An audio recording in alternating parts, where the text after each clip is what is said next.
Hi everyone, it's Johnny C here again, and today I thought we'd have a look through this Groove magazine. Yeah, as you can see, it's got Robert Plant on the front.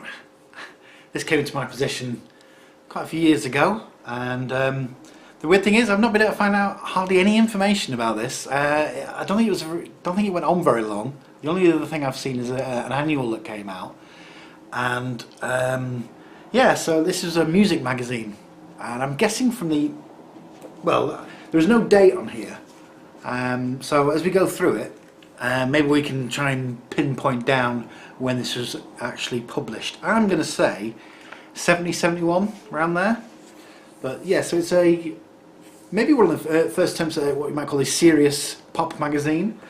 Judging by the contents, we have Led Zeppelin, the Beach Boys and the Beatles, but we also have Scylla, and there's stuff about DJs as well. So what I'm going to do is I'm going to flip the camera around and we'll just go through page by page. Now I have scanned this, it's on my blog, it's been there for a while actually, but what I'll do is I'll put a link in the description to the actual scans of the page so you can actually have a read of this yourself. So yeah, have you ever heard of Groove magazine? Do you remember it? Did you ever buy it? Did you know how many copies it went, how many issues there were, or what happened to it?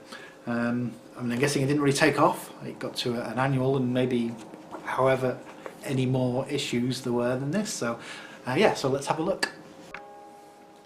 Okay, so let's have a look inside, shall we? And we start off with a picture of the Creedence. Creedence Clearwater Revival, with 6 albums and massive single hits, have emerged as the most consistent American group. And there's a TV spectacular built around them on the way. Interesting. Alright, so Groove magazine was published by Harry Darton Limited of 4 Rathbone Place, London, W1. Yeah, I just did a quick Google search again, and the only results I can get of this particular issue of my scans. So unless I'm missing out on something, bit of a mystery magazine this. So. Alright, the first article is How Led Zeppelin Took Off, which is why I'm putting this at, like, I'm saying 1970-71. It does say there, the importance of Led Zeppelin in today's music was confirmed by the number of polls and surveys published towards the end of 1970. So, okay, so I'm going to say 71 then, 72, possibly. We'll do TV for the fans when we can do it well. Yeah, I don't think Led Zeppelin ever did any TV, did they? I know they did something in Scandinavia somewhere. In '68, was it? Was it in Denmark or Sweden? You want to check that video out, it's absolutely amazing. It was when Jimmy Page was still using his Telecaster with the Dragon on it before he moved on to the Gibson. Yeah, which must have been this year. This is an earlier picture, I think. Judging by the psychedelic clothing and Plant's short-ish hair, is Buffont.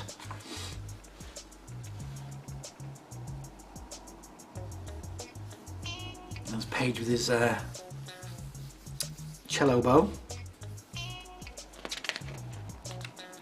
When Pop Can Kill, by Derek Green. Call the roll of stars who died tragic deaths.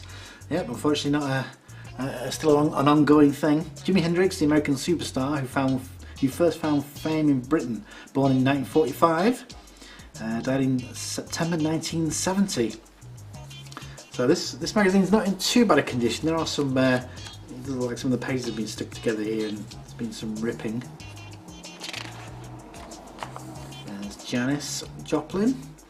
I think there's other ones here.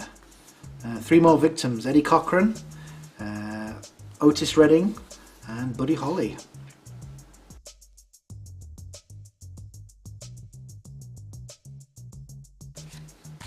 And Brian Jones.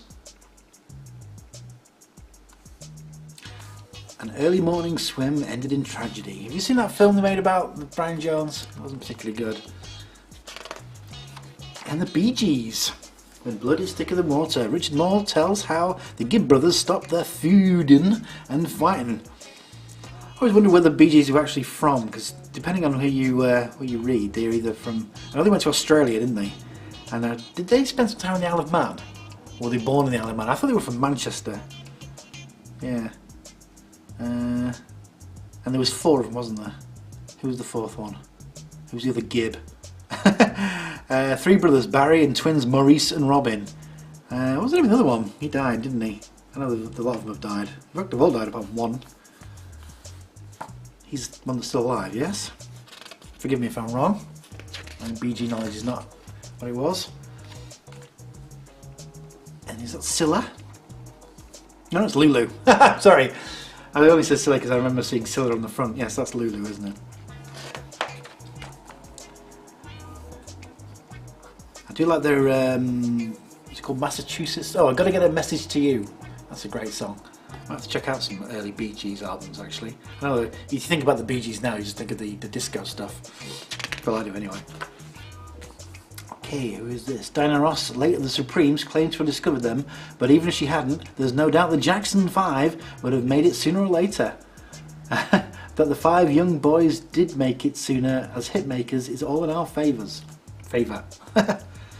And here we have the Kinks, late era, well, the 70s era Kinks. Hi Mo. If they were giving out prizes for stamina, the Kinks must win. They've been around longer than most, and Ray Davies is perhaps the most obvious reason. It's Ray's super songwriting talent. Lola and Ape Man are their 2 most recent hit singles. That's allowed the Kinks to outstay most of the groups who come and go on the pop scene. And Elvis, early 70s era Elvis. Not an artist I've ever listened to, really, I must admit. You know, the rock and roll stuff is alright, but I think that was only a very brief blip in his kind of musical career, and he had a very long 20 or 30 year sort of period of just pumping out schmaltz, really. I mean, you know, no offence to anyone, I know a lot of people really do like Elvis a lot, and, you know, fair enough to him. It's not really someone I've listened to. This is prime Elvis.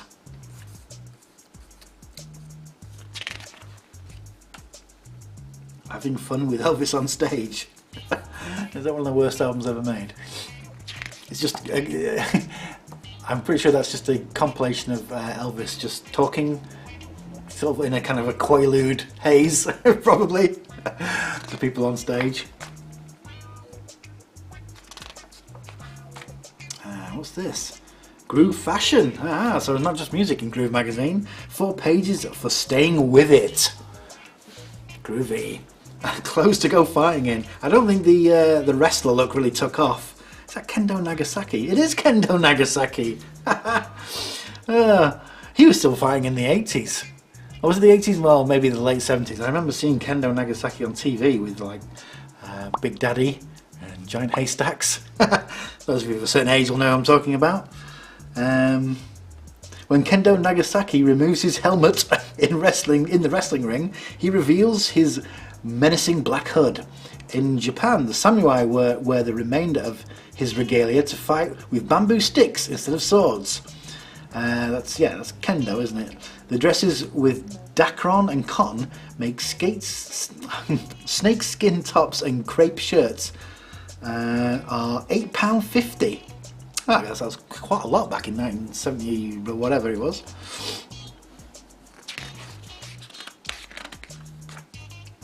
So yeah, there's precious little pictures for a fashion section. So yes, that is Scylla. We have Mark Bolan wearing trendy dungarees. And nothing else, it seems. Just the trendy dungarees. Okay, was Johnny the greatest of them all? Who's Johnny? George Cooper, the man who guards the stage door at the London Palladium, has gone grey in the line of duty. He's looked after the world's greatest stars. He's repelled fans trying to break through the backstage and meet their idols. He's seen it all. So who is he? Is he a doorman? A manager? And he remembers the night Danny Kaye scored an incredible triumph. Debut of the Rolling Stones. Asked who created the greatest riots, George goes thoughtful. Well, he says, those Beatles gave me a lot of headaches. Their fans thronged the stage door from morning to night. But nobody ever touched Johnny Ray. No, not before or since. When Johnny Ray played the Palladium, it was as if the whole world had gone mad. Was he a doorman then? And Dave Edmunds. He You Knocking was one of the more pleasant chart surprises of 1970. And the Beatles, Did It Have to Happen? So, the news that Paul McCartney was taking high court action to officially dissolve the Beatles got 1971 away to a bad start. Yeah, so I'm guessing this is 1971. It's estimated the Beatles are now worth about £45 million.